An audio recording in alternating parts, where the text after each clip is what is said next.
A gente vai convidar representantes aqui do Morro do Preventório, o Marcos Ferreira, desculpa, e a Alessandra, para trazer um pouco da experiência deles nesses processos de automapeamento. O Marcos Ferreira, ele é mestre em desenvolvimento social pela UFRJ, fundador e conselheiro do Banco Comunitário do Preventório, com atuação em microcréditos, moedas sociais e economia solidária, e doutorando em Informações e Sociedade no PESC, UFRJ. A Alessandra é pesquisadora, coordenadora do projeto Bem Viver 2, voltado para a saúde comunitária e hortas comunitárias também no Horto do Preventório. Se faltou alguma coisa, sintam-se à vontade para falar. A palavra é de vocês. O controlezinho para os slides. Bom dia a todos e todas. Obrigado.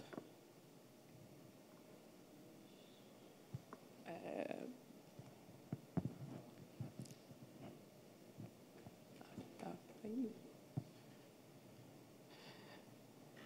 Assim, parado. É porque o meu slide... Eu precisava dele para começar? Não foi. Ok. Foi? Não foi. Agora foi. Bom, bom dia a todo mundo. Eu me chamo Alessandra. Queria agradecer o convite por estar aqui. Eu sou colaboradora do Banco Comunitário do Preventório e fiz parte de um projeto chamado Urbilatam, lá no Rio de Janeiro. E a gente se permitiu fazer essa brincadeira no título da nossa apresentação, porque a gente acredita que, tanto para construir mapas comunitários, e eu vou enfatizar muito a palavra comunitário depois do mapa, e tanto, obviamente, para jogar capoeira, você precisa saber gingar, porque a vida comunitária ela não é fácil. Então, você precisa ter muito traquejo para poder lidar com as coisas. Eu vou contar uma história bem rapidinha que aconteceu, que eu acho que norteia essa apresentação, que ano passado, fazendo uma oficina de OpenStreetMaps numa comunidade de Brasília chamada Santa Luzia, uma moradora ela chegou para mim e perguntou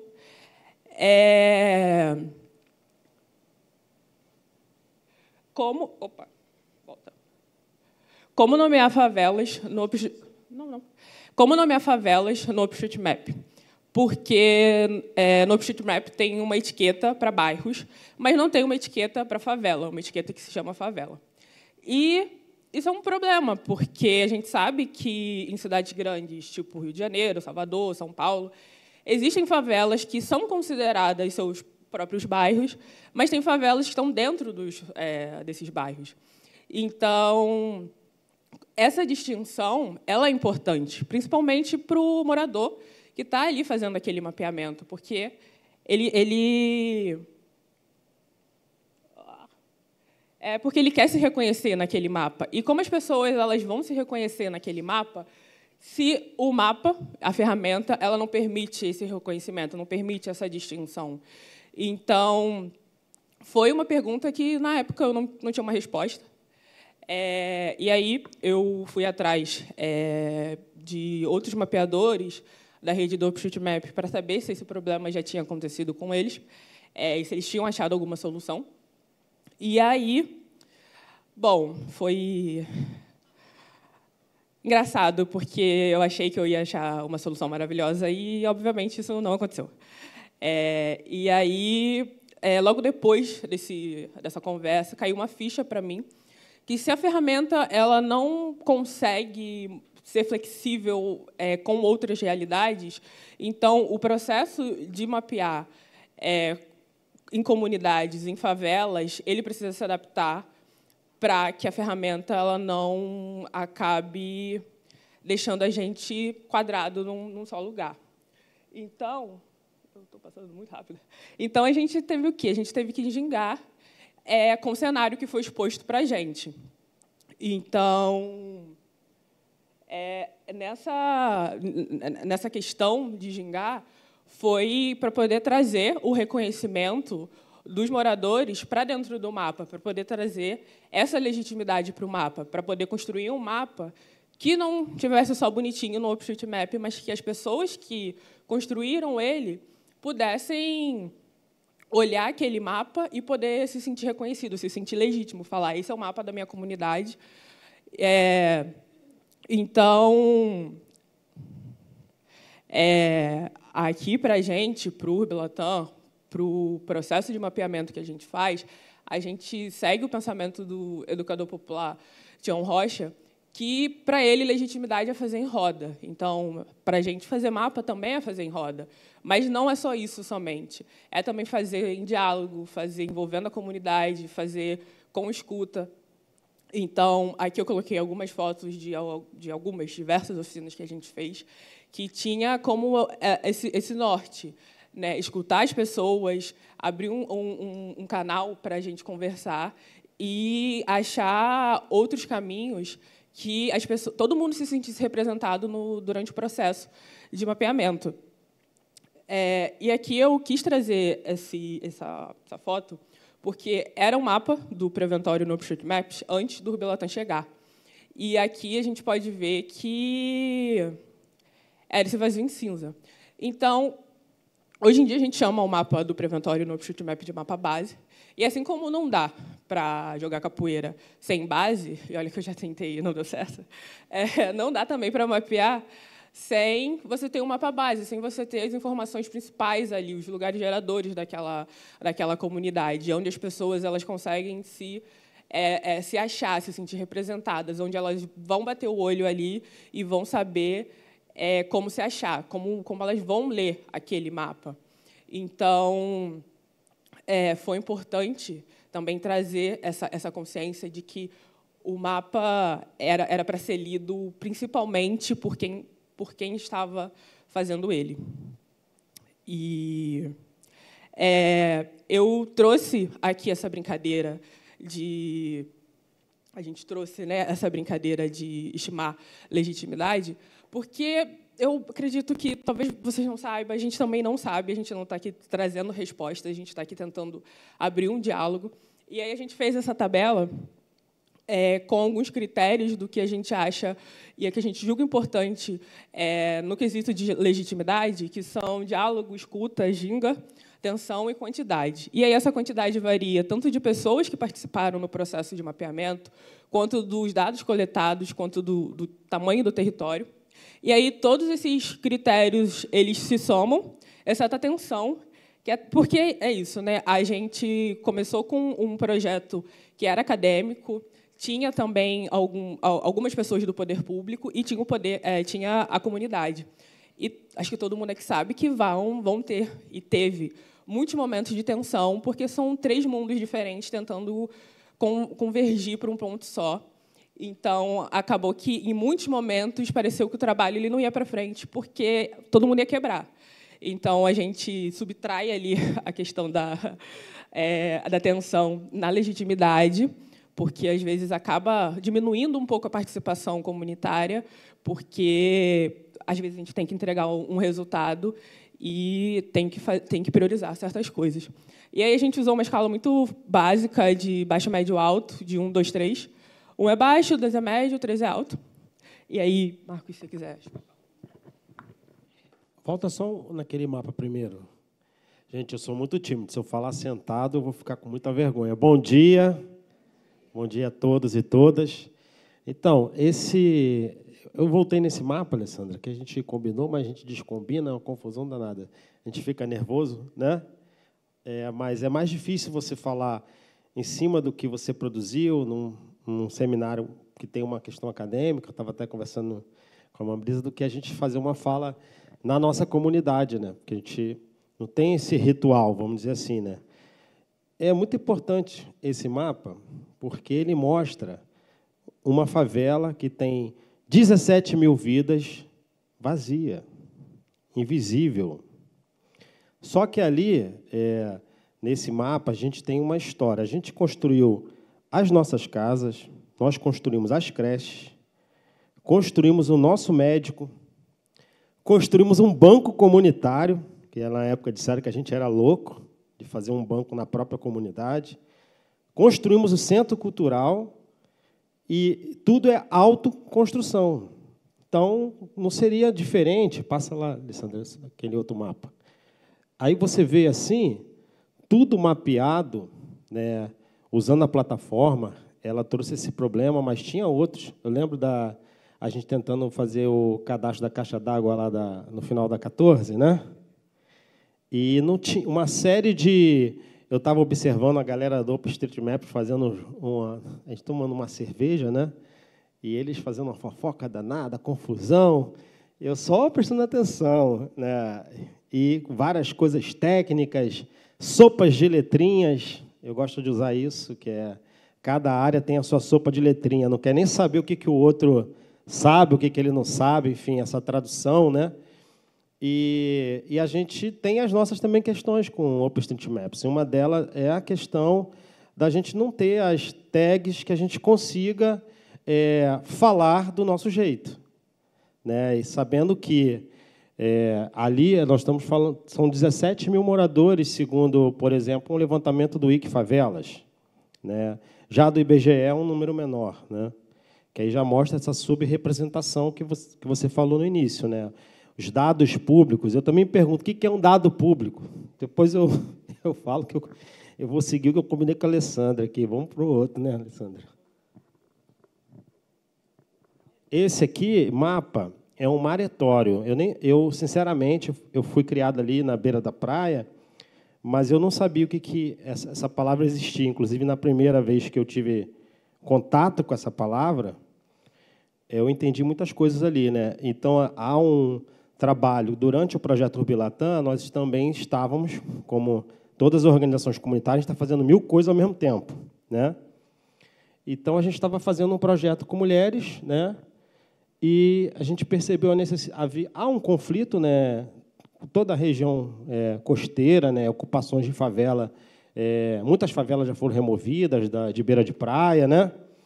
E eles têm uma plantação de marisco. Então, a gente achou legal fazer uma cartografia usando o OpenStreetMaps. Não era obrigatório, a gente fez porque a gente queria produzir esse dado como forma de proteção dessa região. Inclusive, isso gerou um decreto em Niterói, né, de proteção de algumas áreas. A prefeitura tomou ciência, tem assim, os resultados, né? E tem as tensões ali do que você pode apresentar, Alessandra, no outro. E esse é um outro mapa, que era um mapa que também foi uma demanda da Associação de Moradores. A gente também não foi o que a gente esperava, não foi nem a gente, enfim. A gente tem um problema, vocês devem ter aqui em outras favelas também, problema com a companhia de energia, né? Vocês têm problema com a companhia de energia, gente? Um silêncio. Tem ou não tem? Acorda, minha gente. Então, assim, tem muito... É barato? Aí, rapidinho, o pessoal responde. Então, assim... E aí, o Presença dos Moradores, que é muito atuante também, foi candidato a vereador, um jovem líder comunitário, né? Pediu para a gente fazer um mapeamento dos postes caídos. Então, você tem 17 mil moradores, tem um monte de poste caído. Se a gente pudesse fazer uma estatística, sei lá, a cada 3 meses uma casa pega fogo, no verão, às vezes, 2 ou 3, né? E perde tudo, aí a gente tem que se mobilizar para fazer vaquinha. Estamos, inclusive, com vaquinha rolando aqui na internet nossa lá.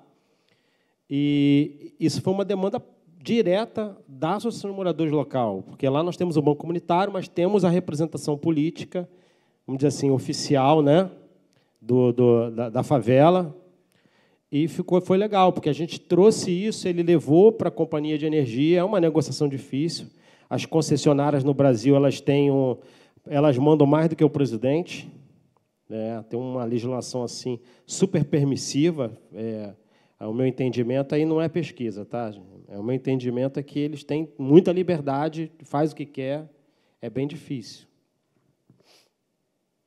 Esse mapa já era um mapa, é aquilo, a gente está fazendo pesquisa com a ação na comunidade. Aí tem, né, Pedro, que eu estava conversando com você, né, tem as obrigações que a gente assume e quando você está sendo financiado para fazer uma atividade de extensão acadêmica, né? Então, a gente fez um mapa de vulnerabilidade física. Foi um diálogo difícil, como a Alessandra falou, porque envolve um diálogo entre nós, no Morro do Preventório, a compreensão acadêmica, a cooperação acadêmica dos atores lá de Glasgow, da Inglaterra. Então, assim, eu estou fazendo o meu doutorado, tenho pesquisado sobre isso, estudado mais, né? Mas a gente, mesmo com esse diálogo que aparece nessa categoria tensão que a Alessandra trouxe, a gente conseguiu construir um mapa de risco de vulnerabilidade física do Morro do Preventório. O Morro do Preventório é uma favela, é muito parecida aqui com, inclusive, Salvador. É um morro bem alto. Não é, aqui tem alguns altos, mas lá é bem alto mesmo, entendeu? É alto assim, né? Então a gente já teve várias conquistas de obras para diminuir a vulnerabilidade física, inclusive nos indicadores do governo federal, o Morro do Preventório é uma das comunidades que mais tem obras de diminuição da vulnerabilidade física, que é resultado da própria mobilização dos moradores, entendeu? Porque não é, por que isso? Não é dádiva, né? Mas você quer comentar, Alessandra, do mapa? E eu passo para ela aqui para ela explicar que essas categorias que a gente está construindo em artigos acadêmicos. Explicando bem rápido a tabela, do lado esquerdo está os tipos de mapa, lá em cima está os critérios. E aí, no total, eu só vou falar muito rápido do que acabou sendo o mais legítimo, o menos legítimo, que foi o que a gente vivenciou em campo. O das marisqueiras ele foi o mais legítimo, porque ele teve muita pouca atenção, e teve muito diálogo, teve muita escuta. Foi uma quantidade pequena, foi uma quantidade. A gente conseguiu atingir todo o grupo de pescadoras de marisqueiras ali da região da Baía de Guanabara, da Baía de Guanabara de Niterói. Então a gente conseguiu ouvir bastante pessoas. Então teve uma quantidade de dados muito grande. Eu mostrei só um mapa, mas a gente produziu mais de 10. E essa questão ali da Ginga, ela também tem muito a ver com a flexibilidade, que todo mundo presente na construção do mapa ele conseguiu ser muito, muito flexível. Então, a gente sentiu e também ouviu de feedback delas que elas conseguiam olhar aquele mapa ali e conseguiam enxergar o trabalho, a vida delas, a história, porque são pessoas que estão lá a vida inteira, que a família está lá a vida inteira, e elas conseguirem visualizar e depois usar aqueles mapas para ir na prefeitura, para falar com o vereador e etc. Então, a gente entendeu que o processo de mapeamento foi legítimo e o mapa também foi um mapa que trouxe esse reconhecimento para elas, porque o mapa também é isso, né? Acho que a Marbrisa comentou que o mapa é político. Ele é no sentido de que as pessoas podem buscar seus direitos, direito à cidade, seu direito como cidadão, como parte pertencente ali daquele lugar, que muitas vezes, quando você está numa área marginalizada, parece que você não existe. Então, e já o mapa de vulnerabilidade física ele foi o menos legítimo, porque teve uma tensão absurda, quase que ele não saiu de tão tensionado que foi, e teve muita pouca flexibilidade, porque como a gente tinha que entregar muita coisa para a universidade, e era uma briga assim, num bom sentido, né? Ninguém caiu na porrada, entre 3 países diferentes, entre pessoas que falavam línguas diferentes, e não tinha ali uma abertura, não tinha tempo para poder pensar na construção do mapa que envolvesse mais a comunidade para eles entenderem o processo. Então, a gente acabou que foi um processo de pouco reconhecimento. E aqui já é a conclusão, e aí eu vou deixar o Marcos falar. Você queria falar? É inconcluso, né? É o final da apresentação, é um tempo curto, né? Mas para a gente abrir o debate, né? Então, assim, pegando aqui que a Marbrisa falou mais cedo, a gente tem a construção do dado, né, cidadão, construído pela base, é totalmente político. A gente não está fazendo isso à toa, né? A gente não chegou aqui porque a gente é bonitinho, a gente está aqui porque uma experiência comunitária, bonitinho, vamos abrir espaço. Nós chegamos aqui, nós ocupamos esse espaço, nós conquistamos, nós trabalhamos, Nós brigamos nos nossos fóruns internos comunitários para estar aqui. E a produção de dados, se são dados públicos, o que é um dado público? É um dado produzido só pelo poder público? Porque, assim, nós estamos falando aí, segundo eu estava numa palestra com o Márcio Postman, nós estamos falando de 40 milhões de brasileiros vivendo na economia popular e solidária, fora do sistema do emprego. 40 milhões de brasileiros. Né? Então, assim, tem muito dado isso. Tem muitas realidades. Né? Será que estão representando as nossas realidades nesses dados públicos? Né? Será que, a partir desses dados, estão redistribuindo, que a gente estava conversando na oficina aqui ontem, a necessidade de eliminar a desigualdade, não é diminuir, eliminar. Entendeu? Porque os dados servem para isso, né? Para a gente chegar e falar, olha só, o mapeamento ele permite você, por exemplo, vamos fazer um mapeamento da cultura local da nossa região lá. E se eu descobrir que, depois do mapeamento, que a quantidade de iniciativas naquela região cultural é muito maior do que as regiões ricas, e as regiões ricas têm uma distribuição de recursos maior do que as regiões pobres, descobrir isso. Primeiro, nós já sabíamos isso como saber, mas o nosso saber ele é invisibilizado. Nós já sabíamos disso como conhecimento. Mas, quando a gente produz o mapa, aí começa a virar uma ciência. Né? Aí o pessoal já fica assim, poxa, porque tem a produção do dado, temos pesquisadores na comunidade que já estão conseguindo falar essa linguagem, né? E aí como é que faz? Porque vai ficar feio, né? Quando você botar no mapa e botar lá, aqui tem centenas de festas, centenas de grupos culturais e o valor do recurso, E no outro lugar tem 1, 2, 3, aí sempre os mesmos grupos, sempre a mesma política. Então, assim, nós não estamos fazendo mapa à toa. Nós estamos fazendo mapa depois que a gente fez um monte de coisa, como mais uma ferramenta mesmo para fazer o debate, né? E o debate para eliminar essa desigualdade. Né? Então, a gente não está aqui à toa, não está a passeio. Obrigada por terem ouvido a gente. O nosso tempo já acabou. E eu tinha deixado uma frase aqui no último slide, que não vai aparecer. Opa! Que a gente acredita que, seguindo o pensamento do Nego Bispo, que não tem um fim, que a transformação não tem um fim, então é começo, meio, recomeço, começo. Então, é um trabalho contínuo. Então, muito obrigado por ter ouvido a gente, e é isso.